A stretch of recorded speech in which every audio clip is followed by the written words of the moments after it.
Cashflow Diary Podcast, episode 72. Congratulations, you showed up. Give yourself a high five in celebration of your success.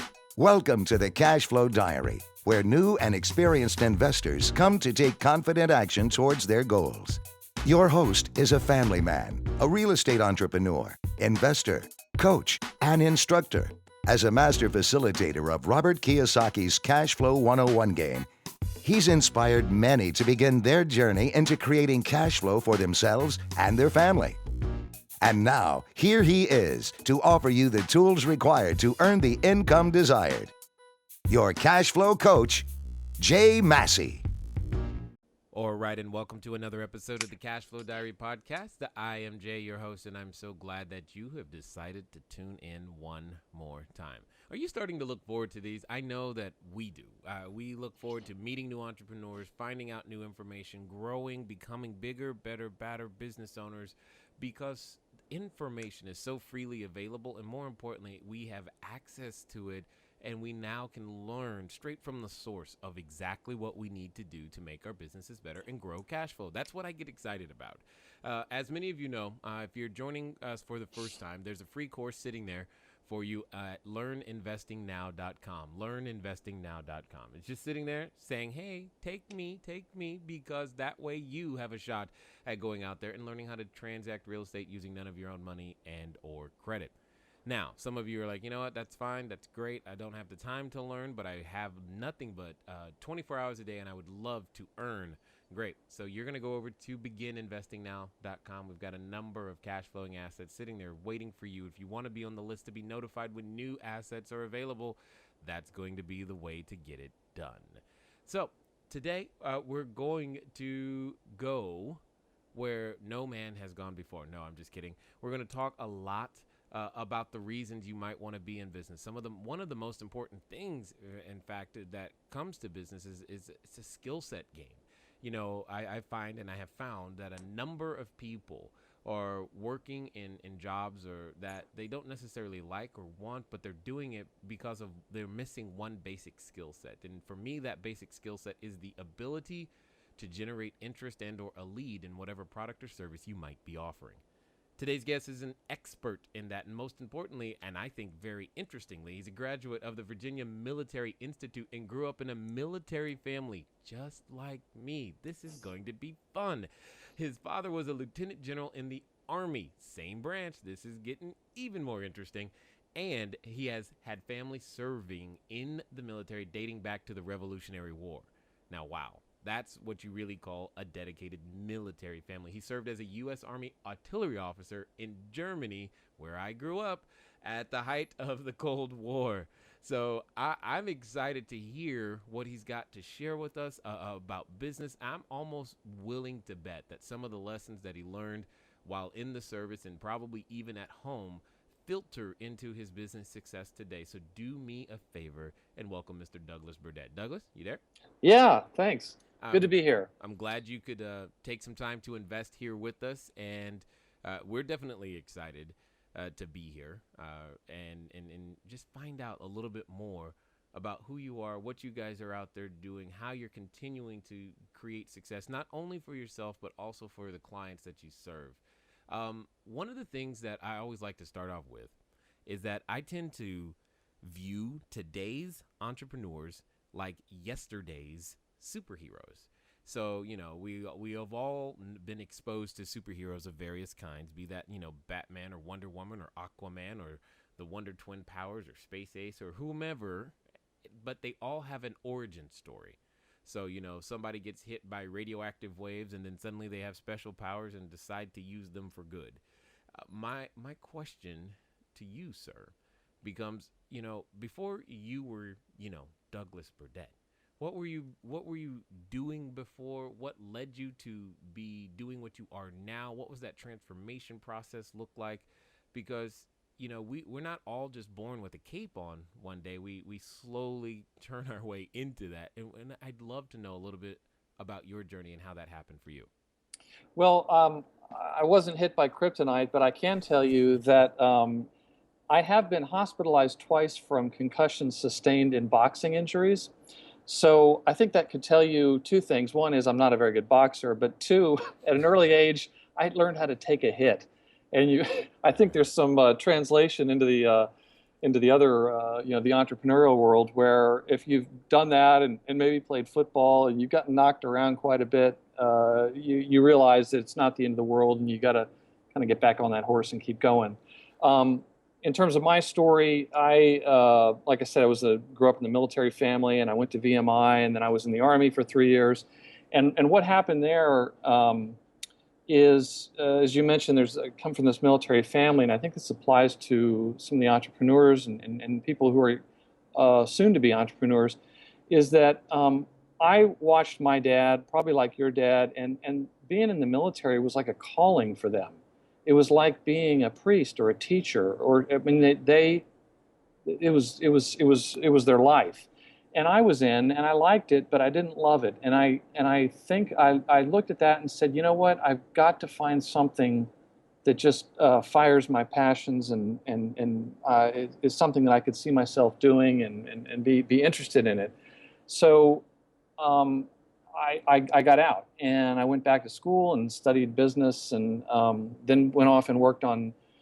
Well, what happened was I spent time looking at different careers that might be of interest. And I had the luxury of 2 years getting an MBA, and I said, I've got to find something that interests me. So I looked at a lot of different fields, and I was kind of scratching off the list of, should I investigate this further? Should I not?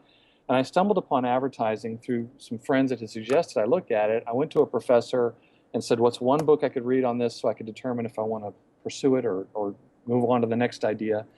And she gave me this book, and it was a great book, and it was called Ogilvy on Advertising, and I read it, and I said, that's it. I found it. I'm really excited about this. And so I decided I want to go work on Madison Avenue in New York, and at a big agency, and I put together I was meeting an ad agency president, and he said, we haven't seen many people go from the military into advertising. And this is a lesson for your listeners probably as well, where he said, one is life and death and the other one's fun and games. And I said, well, which one's which? But I thought, if it's that much of a point of differentiation, that's going to be my point of differentiation. So I had nothing to lose. I put a picture of me in front of one of my howitzers from when I was in the Army, and I made an ad up, and it said, ready, aim, hire. And it had some funny copy and a resume on the back. And this was before the days of email and internet or the websites. I got so many interviews. I would call places up, and I could speak to the receptionist, and they'd say, yeah, we got it. So I did something very different. I did something that sort of leveraged how my background, evidently, if that was such a differentiation. And I ended up getting a job at the oldest ad agency in the country, one of the largest in the world, J. Walter Thompson. And so I worked there, and I also worked at another big one in New York called Gray Advertising. And so I was there about 10 years. And, I loved it. I really liked it. I met the girl of my dreams, met my wife.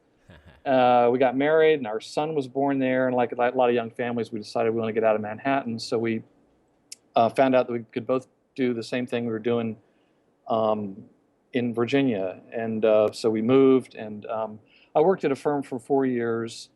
And then this, again, back to kind of the decisions I had to face, where I became very unhappy. And I think that some of this may be my genetics, like yours, of having come from the military family, but also having been in the military.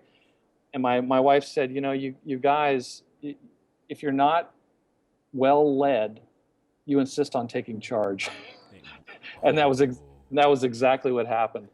And so I started my own advertising agency, and it was more local clients, not the big national ones in New York. But then I,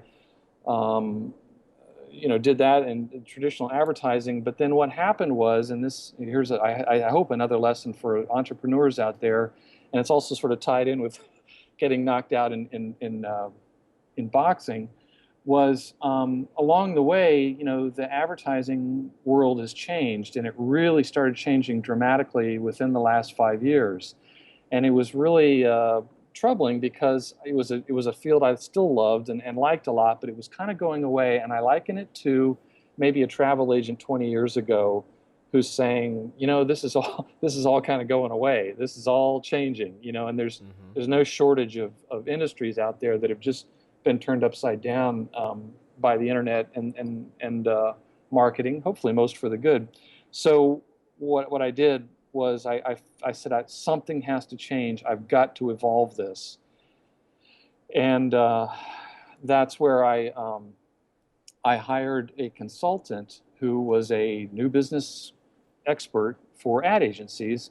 But what he did, and he started 5 or 6 years ago, is he did it all with social media. So, in other words, what he did was he just started blogging and writing really useful articles for people who owned agencies or who were the business development people. And sure enough, through the magic of search terms and the internet, I found his blog. I started reading it. It was really helpful. I started to see, I could see how this is all going in the whole world is changing. The way people buy is changing. The way marketing is changing. I hired him, and he said, he spent a day with us, and what he did is he would say, the internet's disrupting everything, including our industry, and explained all that. And then the second half of the day is he would urge us to he urges the agencies to start a blog about a particular niche of marketing that they wanted more business from. So in other words, it wasn't your ad agency website, it was a blog that would be useful for a niche. So in other words, he had a client that was in Oklahoma, an agency with a variety of local accounts, but they had a casino account or two, and they wanted more of those. So they set up a separate blog and they started writing about casino marketing. And sure enough, it became very popular, just like his blog was for me. And they started pulling in more business. So he said, what would you like to set up a blog that specializes in? And I said, I don't know. I've worked on everything. And of course, this is a horrifying, question. It's like, what do you want to be when you grow up? And I had worked on national clients like Toys R Us and Listerine, and I'd worked on local clients, the bank and the whatever. And I just said, I'm not sure, but if I have to work on one more personal injury law firm account, I will blow my brains out. So I said, but I've got, and this again is sort of about the niche. I said, I've got a lot of friends who are in the defense industry. There's a lot of them here in Virginia, and they would all say, we don't have to market ourselves, or that's what they thought. But let me ask you a question. And then they would spend 45 minutes asking me marketing questions. And I said, nobody's talking to that group. Nobody's talking to these defense contractors. So he said, there you go. If it's interesting to you, start writing about it and develop a blog that would be useful for them.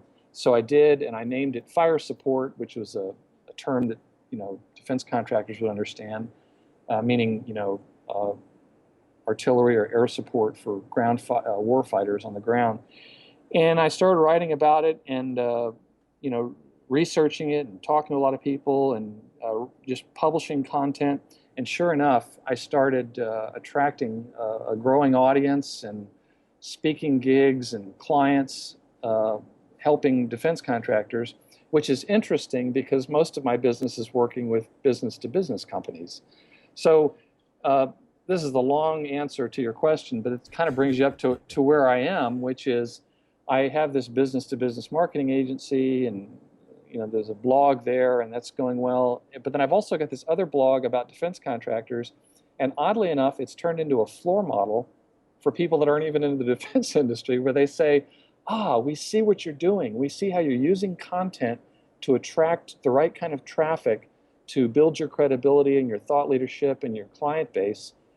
We want one of those.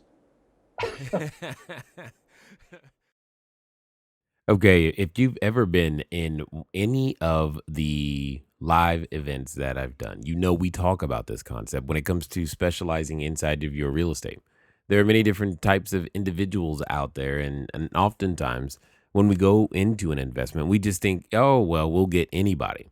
And it's no different than restaurants and other retail products or just any product or service. You want to focus in on the people who you can serve, and you are uniquely gifted, each one of us, all ready to serve a person. And that's exactly what you hear him doing, which is exciting, All right, guys, I want to give you just a quick update. Still working on the audiobook. Thank you for all the testimonies you guys have been sending in. It's very, very encouraging to know that you're out there taking action, reading the book, etc., etc., etc. Don't forget, this Tuesday at 4 p.m. Pacific time, we still will be doing the live web show. Go over to CashFlowDiary.tv, send in a question, send in a deal, and we will help you get that done. Don't really have a whole lot for you to in terms of updates, etc. right now. I do remember, though, I'll be in Phoenix in a couple of weeks. For those of you out in that area, if you want to catch up with me, let me know, and we'll see what we can do about meeting. That'd be awesome. Anyway, let's get back to the interview. I love it. There's like, yeah, can we have one of those to go with fries, Yeah, please? right. It just a different color and with the cup holder. But I think if I could, the one of the messages to your audience and the entrepreneurs, and as I mentioned to you before the show out there, is believe it or not, I spend a lot of time talking clients and prospects out of wasting a lot of money on marketing. And the reason I say that is because there's still a tendency, like there's been for maybe the last 75 years, to want to go through a gatekeeper like a magazine, buy ads or beg an editor for time or, a story, or to go to every single trade show, or to publish lots of catalogs and so forth. And what we can do now, just like you said in the introduction to your show, you can go straight to people now. And now the great leveler of the internet is that if you have a niche and you blog about it and you educate your buyers and are helpful to them, you will get traffic to your site. I'm oversimplifying it a bit, but the spirit is that the more that you educate and help online for your niche, the more you're going to get. And you don't, the first thing that any company should have or do in marketing is to have a blog. Nice. Now, don't get distracted by anything else. And believe me, there's a lot of shiny disco balls out there that are blinding people. But it's all about creating content that's useful for your customers, and they will find you, and they will get to know, like, and trust you. And then the other thing that's funny, or it's surprising, is that there was a study by the corporate executive board, and there's been others as well, that show that in a business-to-business scenario, companies now are at least 57% through their purchase before they first contact the seller. Wow. So they are researching you, and they're researching their options and solutions to their problems. And if you're not out there trying to be part of that first 57% of being found and providing information, if they contact you after that, it's really only about price, because they're educated by then, and they're probably educated by your competitors. Now, all the other studies show that they're like 75% or 90% through before they first contact you. And what happens is, now I'll get contacted by companies, and they know quite a bit about what we do. We don't get calls saying, what do you guys do and how do you do it, and that type of thing. They call up and say, I've been reading your blog for a year. What's your calendar look like? Nice. So yeah, no, that's perfect. I love how in so many ways there were a number of things to pay attention to, not the least of which, yes, is like you said, taking a hit, but it's not taking a hit. And taking a hit is one thing, but you get back up, especially when the market shifts and changes. And it sounds like that's a lesson that you've had to learn. And I think many business owners fail to learn it in the way that they should. I call it making a pivot, because that's what the advertising, that's what you're saying, is that advertising made a pivot. The market changed, and if you didn't change with it, then you were left behind and you don't have a business anymore. And how you got customers changed, how you talk to them changed. All of these things were completely new. It becomes one of the things that I love about real estate. Yes, it was once an apartment building, but now it's a school, and maybe later it's a church, and then now it could be an assisted living facility. There are just so many ways to pivot the same piece of real estate when you need to, and this is that same principle played out again. I'm curious though. Typically, when someone, of the military personnel that I know, they're not known, how do I say this, for their creativity. They're not known for being able to go out there and come up with. By the way, your ready, aim, hire. That was really good. I'm like, yeah, okay, that was good. I would want to talk to that guy too. So, where do you think that comes from? Just being able to connect in that way, either using humor or what have you, but that's clearly something you have naturally. Well, and it's interesting you say that because at military school and occasionally in the military, that humor was a problem. not No doubt. not for me, but you know, but for my battalion commander and the upperclassmen. So, well, I think that it's something that, yeah, it's true. A lot of the guys in the military, they really tend to want to color within the lines, and there are a lot of them like that. But I think that that may be more perception than reality.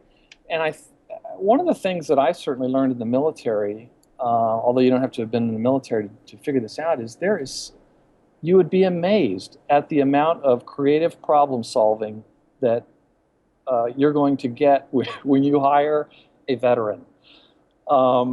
Sure, there's a written down way of, there's an established guideline on how everything's supposed to be done in the Army. And if you can make that work, that's great. But a lot of times it doesn't. So you have to improvise a lot. I'll just give you an example. In the artillery, there's all these, mechanized vehicles and lots of, I guess all the Army has lots of that, the vehicles.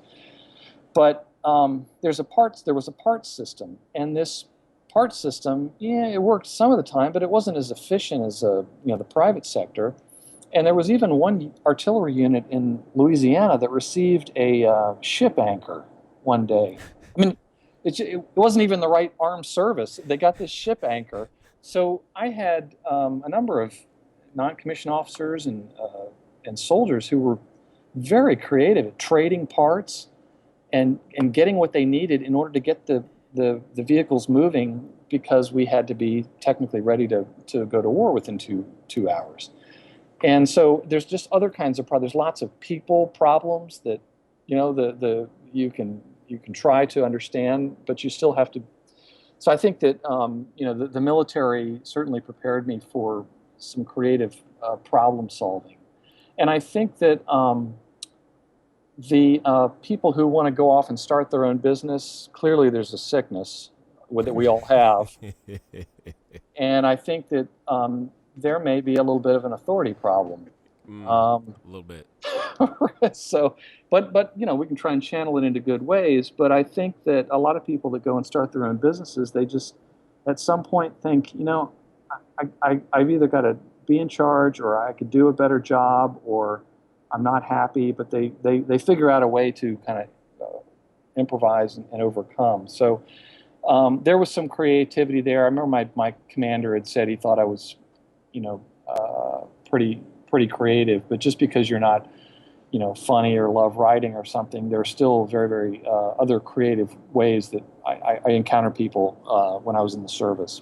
No doubt, no doubt. There was something that you said earlier that I want to circle back to, because I think it's important.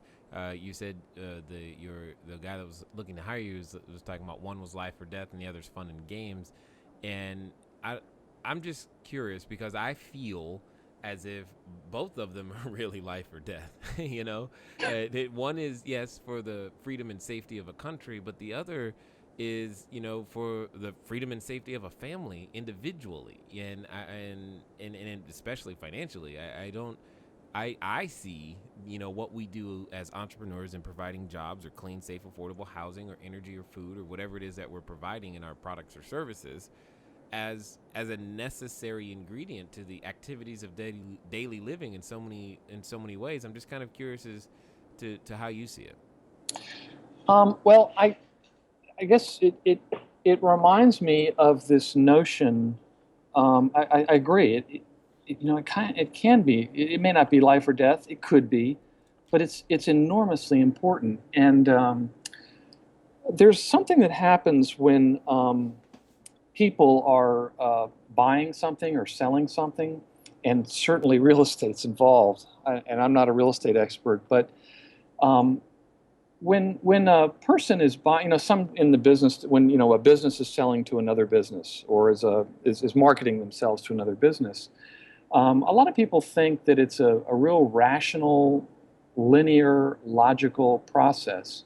But the fact is, it's a much more emotional journey for the buyers than I think most business to consumer purchases. In other words, if you buy a bad car or you get a bad roofing job or you buy the wrong kind of shoes, you're out that money, but it's not like it's not like you're going to lose your job or it's going to affect the livelihood of people working for you or your clients and that type of thing.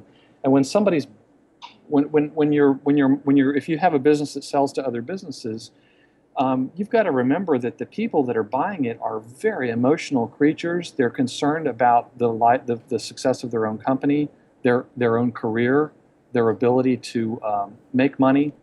Mm-hmm. So I may be a little bit off topic, but it is a very it can be a very life or death thing. And I think that when you're selling, the more that you're able to get in touch with the emotional state of the buyer, the more successful you'll be, but probably the more helpful you're going to be. Agreed. And then with that being the case, though, because one of the things that you mentioned earlier was about leadership and how the military prepared you for that. For as a business owner or even a real estate investor, any type of business owner in this particular day and age, you're not doing it solo. There is a team involved, Mm-hmm.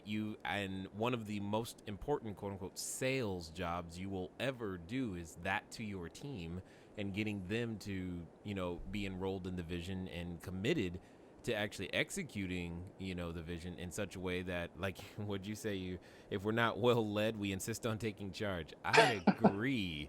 But at the same time, I think we've also learned a certain level of this is how you follow properly as well, that we expect from those that work with us, either our customers or as well as our internal teammates. I'm just kind of curious of your thoughts on what would someone be able to do to become the leader necessary to get their team to help them execute the vision of the company. Well, and that's one of the main jobs of the boss is the vision. People will work very effectively. I think you need to treat them with a lot of respect, and it's just like again back to the military. There's a great book out, a new book by Simon Sinek, the author of Leaders Eat Last. Is that where you're yeah.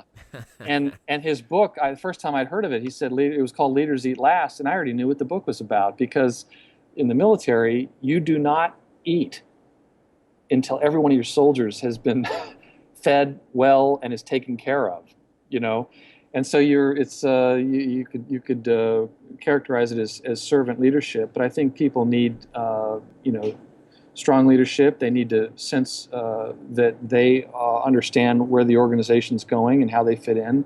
And they need consistent leadership. If you find, I've often heard that, and I've seen it come true, that it's not the employees you fire, it's the ones you don't fire that can be a problem. In other words, like the Jack Welch, where he would push out the low performers each year. And everybody knew this, and they went on to find better jobs. But I think that morale is obviously very important. Not sure if that answered your question, but no, that's absolutely perfect, because at the end of the day, what can happen, at least I've seen this happen, is where the new entrepreneur gets so concerned about how much money they're going to make, they forget about all the other people in the team, and then it becomes difficult to negotiate a win-win situation, because they get self-concerned when, if you take care of your people, I was taught, the phrase that I was taught, if you build the people will build the business. And that has served me well, to say the least. Yeah, the culture is very important, and creating a a scalable business that you're able to show how you can get additional and grow the business is very important. But it kind of takes me back to Jack Welch. I remember an interview I heard him talk about. He was the head of GE for many years, and he said that he spent 90% of his time fielding teams. He said he just fielded teams. That was the main focus. In other words, getting the right people in the right positions and Right. making sure they were properly directed. I, as we grow, I can see why he would say that. Because once you have a player playing out of position, everybody has a problem, and Hmm. it becomes a very enormous challenge to fix it or find a new position, because they could be a good player, they're just playing the wrong position, and sometimes you got to create a new position that you didn't even know you needed just to keep them. But that's Yeah. definitely interesting. Now, you've mentioned it a couple of times, so I'm now very curious. What you say, you invest a lot of time in talking people out of wasting money. So let's pretend for a second we're the brand new entrepreneur that you're talking to. We've got an idea. We think our business rocks. We want to grow. Okay. Hmm. And what are the top 3 things you see people do first that are absolutely wrong? Well, um, your listeners may appreciate this. First, you have to put them in one and two buckets. Do they have funding or do they not have funding? If they have funding, they'll tend to want to waste more money. I love that. If they have money, they want to waste more of it. Yeah, yeah. They think, Okay. well, and not only that, but let's say they're venture backed. Then those people are saying, well, go market yourself, and there's not always a clear understanding of what they should be doing. What they'll want to do is, I liken it to maybe 100 years ago, where there had been the horse and buggy era, and it had been a lot of very successful people, and it worked well. And along came some people who were in this car business, and I can imagine them talking to the horse and buggy folks, saying, you really ought to be checking out this internal combustion engine, these automobiles. We really think it's going to be big. It's going to be big. And now the horse and buggy people are sort of saying, well, we've been very successful with the horse and buggy thing, and horse and buggies are never going to go away. And besides, the roads aren't even paved. Look at your vehicle; it's always stuck in the mud. And I think that there's a similar attitude now, where people look back the last 75 years and they see how marketing happened.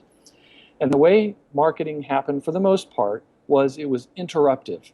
So, in other words, you would interrupt someone while they were doing something that was interesting to them, such as interrupting a radio show, interrupting the magazine they were reading, television commercials, direct mail. You'd get into their mail stream there.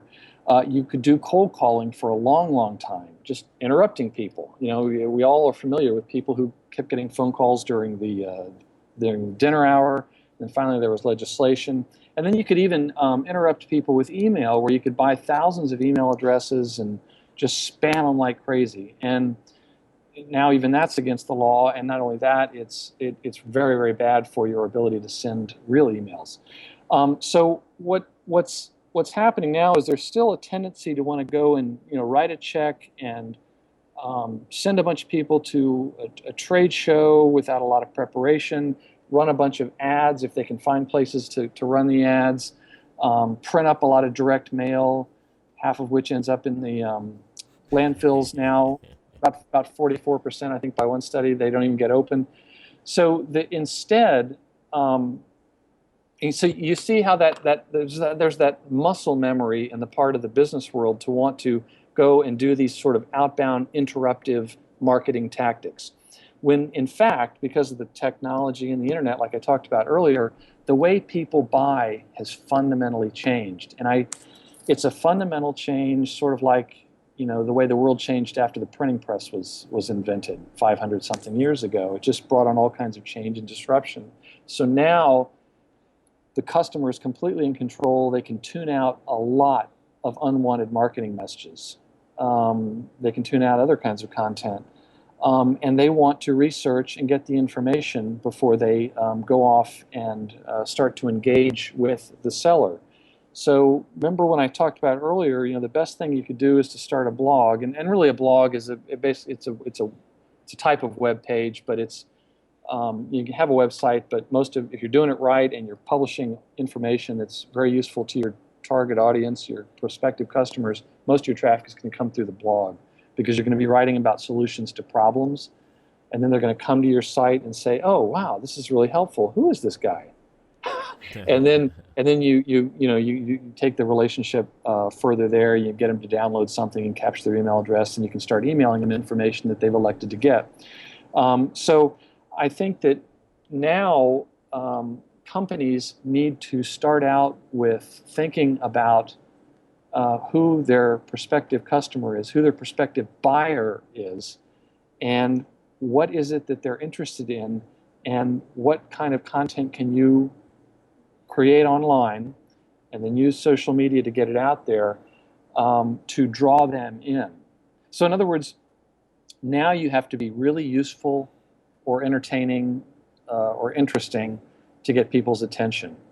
You can't, it's much harder to interrupt them. So do you see how I'm sort of explaining, I spend a fair amount of time explaining how things have changed.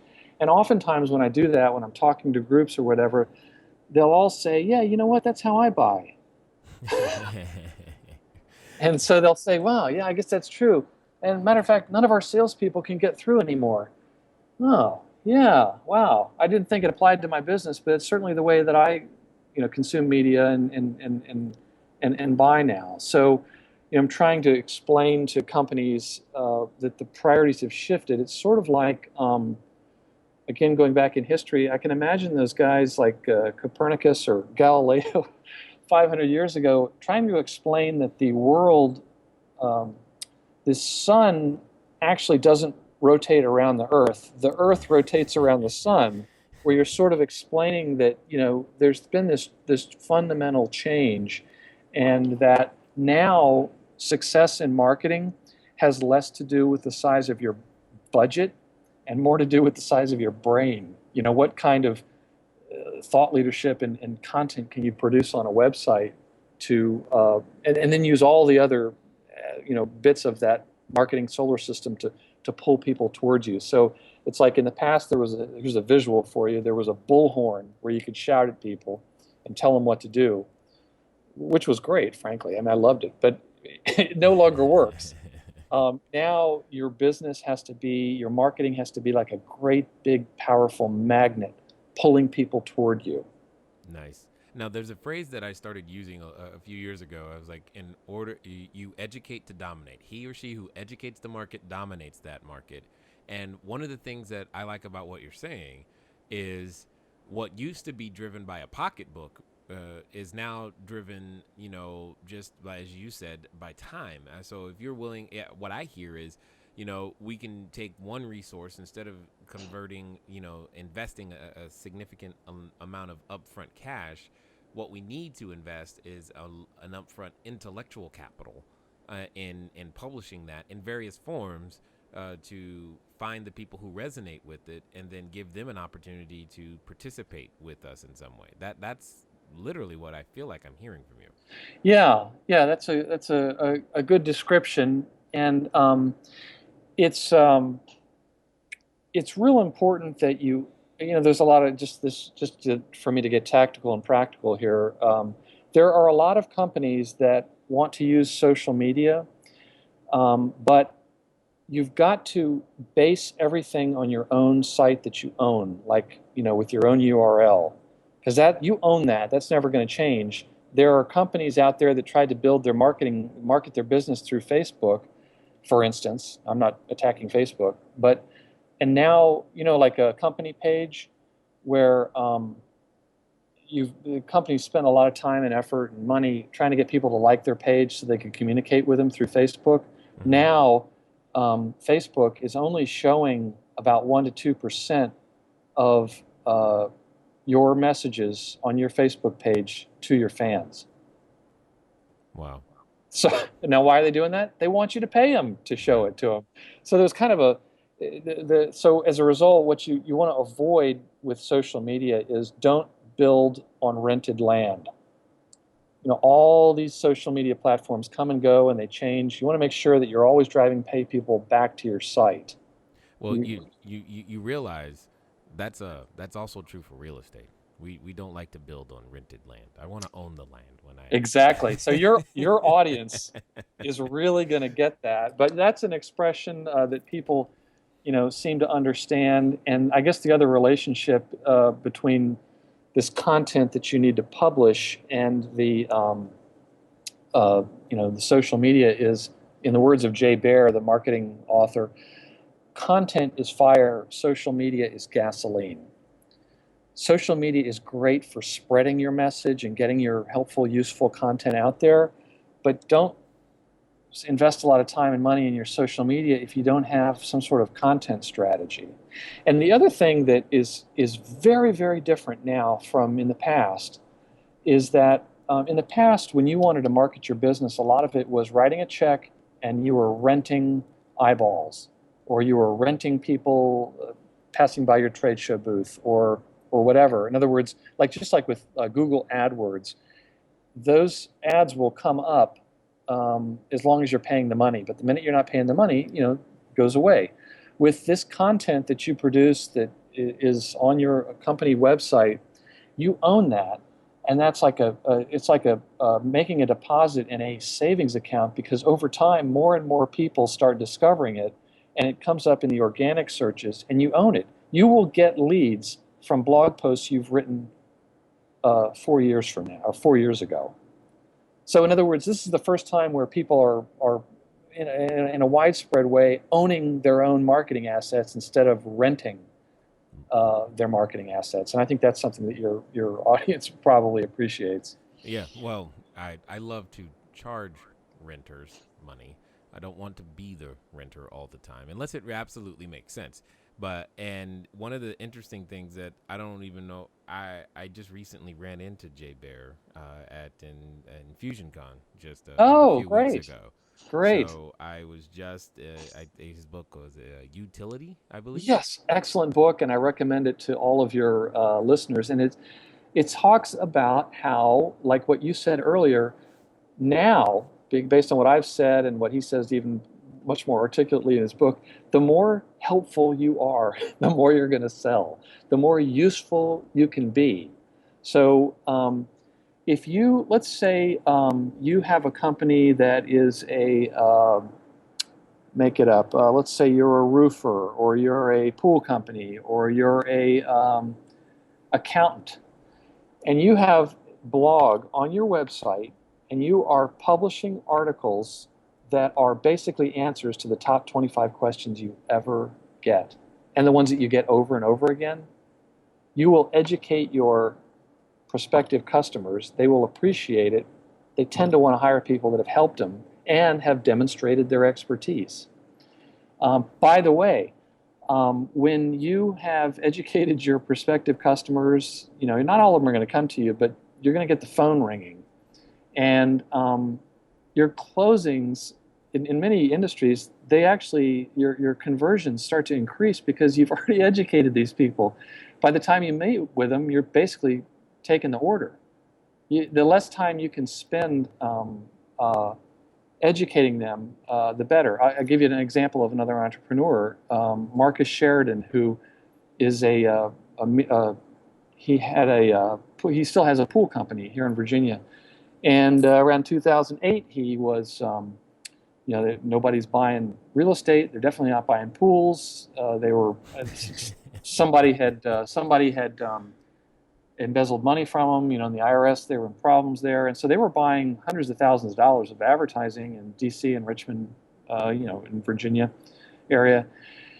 And they were about at their wits' end. They didn't know what they were going to do. So he said, there's nothing else I can do. I don't have a whole lot of cash left. I'm going to start blogging. And sure enough, he started blogging, and all he did was write articles that answered every question he'd ever gotten as a pool company owner. Like, what's the difference between a vinyl and concrete? what does a pool cost? What should I look for when I'm buying a pool? What are the ways that people get ripped off buying pools? And within a short amount of time, he had like the #1 pool site in the country, higher than the manufacturers. And it surged. The traffic surged. He was being helpful. He was being useful. And by the way, he wrote the foreword to Jay Baer's book, Utility. And so then now he's become a marketing consultant where he's going around showing people how to do the same thing. He's still one of the owners. And I've had the pleasure and honor of meeting both of these guys, and their stories are so illustrative. What's interesting to me about Marcus is that they ultimately got so good at getting phone calls from people saying, hey, we've checked out your site, you've answered all our questions, we really feel like we know how to buy a pool, because it's kind of something you only have to get up to speed on once, really. And can you come out and see us? And they would say, yes. Now, we're going to send you, we'll schedule the appointment, and we're going to send you this ebook. It's not a long one, but it's a book that you really need to read, to everything that you would probably need to know about buying a pool. And we're going to call you back the day before the appointment, and if you haven't had a chance to read the book, that's fine. We'll just reschedule. And it helped them, and I think, if I'm not mistaken, they started closing at 85%. Wow. In other words, 85% of the visits to the home, they were closing. And first off, they were weeding out people that weren't serious. And they got out to the home and they spent more time closing the sale instead of spending 4 to 6 hours educating one at a time what you need to know about a pool. Right. So that's where they were using this content to educate and inform and build trust, and it worked beautifully. So yeah, that's a great book. There's a number of great ones out there. Utility is a really, really good one to read. Relatively new too. Excellent. So when someone comes to you, we wanted to get more information about how you could help us in our own B2B strategies, because some of us, for example, with my commercial side of real estate, that's nothing but B2B because it's me housing more businesses. And we're also building a hotel right now. So all of those things become very relevant. And I want everyone to understand is that just because it's B2B, that doesn't mean the same strategy doesn't work B2C if you're working in the residential real estate space. Mm-hmm. The principles are the same, and at the end of the day, educate to dominate. What's changing is that, and this is the part that I was like, you said 57% of that research is being done online, and part of what we're starting to see and what changed things for me is I would show up somewhere and someone who I knew, or at least thought I knew, told me that they were looking me up online. I'm like, what are you seeing? I don't even know what's there. And I was like, well, if you're going to look it up, I might as well put something there so you can find it. Nature abhors a vacuum. And if you are not filling that vacuum, putting information out there, somebody else will. Yeah. And that's it. And it's been a very interesting thing because the power of the internet allows us to reach all of you guys out there in the UK and Germany who are listening. All of you guys that are not in the U.S. I know, there's a number of you out there in Canada that are also listening. And for some reason, you guys in the Philippines are also listening. And I'm glad that, we're helping in various different ways to help you learn the tools and techniques and strategies to go out there and build cash flow. So before we end, I would love to know a couple of things. One, how can we, get in touch with you? And then secondly, what would you have to say for that person who's starting out today? Maybe they're feeling like, like you were when he said, what do you want to market? Like, I don't know. What are those steps that what would you have to have them do? What are those steps that they can take, and how can we find more of you, sir? Well, to reach me, they can go to my website, which is artillerymarketing.com. Otherwise, I'm on LinkedIn. Name is Douglas Burdett, Burdett. I think that for the people that are, let me just say that the scariest part of going off and becoming an entrepreneur for me was finally making that decision. And once I made the decision, I everything else fell into place. It was just it was like taking that first leap, really. I think that, where I said I don't know what I want to do, I think that, and I learned this at a young age, the more that you can find something that interests you, the more successful you're going to be. Now, if you can find a niche, you will get that much farther along successfully faster. So if there's something that excites your folks, your listeners, I would urge them to don't ignore it. And there's also I think there was a book that I looked at years ago, and I know it's still around, called "What Color Is Your Parachute?" Have you heard of that book? What color? No, I was you caught me in the process of going, what color? I was thinking to myself, I'm like, okay, I'm taking notes again. Well, check out, because a lot of friends come to me and they say, hey, I'm going to make a big change. And I'm like, oh boy, I can really feel for them, because it's terrifying. But once you break through, What Color Is Your Parachute is a book. I think it's now a website where it helps you determine what your true interests might be, not what you think you're supposed to be doing. In other words, like, I thought I was supposed to be an Army officer, but it turned out this was my real interest, my real passion. And this thing, I remember doing it, when I was going through that process of going from the military to the business world, of looking at it and finding it very helpful. So I think that those things that I've described are very simple, but they are in fact the hardest part, is deciding to make the jump and finding what interests you. Yeah, I can only agree and underscore that much more. It's very, very true. It's one thing to be told what you're supposed to do. It's another to say, hey, I have my freedom. Let me go exercise it fully and choose my own path, and then make that work. It's a whole new thing. Well, I definitely appreciate the time that you've invested here with us. Hopefully, in the not too distant future, if we can, we'll be able to produce a return for you. And again, thanks for your prior service, your family's service, and all the things that you're doing out there to help entrepreneurs go out there and become bigger, better, badder business owners, and give those products and services to all of their customers, and reach the person that they know how to help. Well, my pleasure. I hope it was helpful. All right, guys. Now you know what it's time to do. It is time for you to move at the speed of instruction. There were a number of resources that were given to you today. Obviously, you want to go over to artillerymarketing.com, because that's going to be important for you. But we've got the books, the Ogilvy in Advertising. Hopefully, that was one of the first books that was mentioned, right? We also have the Jay Baer's book, Utility, and that's Y-O Utility is how that one actually breaks out. And then What Color Is Your Parachute? It almost sounds like a children's book, but at either way it goes, these are all steps that you now know that you can go take to begin your steps into journey. And remember, it's not about the money, because that's, if you've learned nothing today, you've learned that it's not about dumping a whole bunch of cash onto the problem, but definitely using your brain. And that's a resource all of you have.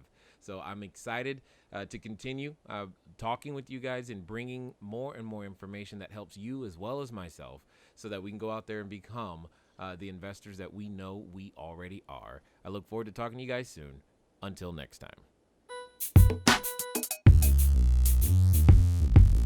Thank you for investing your time with Jay Massey and the Cash Flow Diary. When you have a moment, please visit iTunes and leave a positive comment about the show. And go now to our website, CashFlowDiary.com, to take advantage of our free business building course, Cash Flow Foundation. Gain the knowledge, understanding, and skill that will teach you how to never need a job again.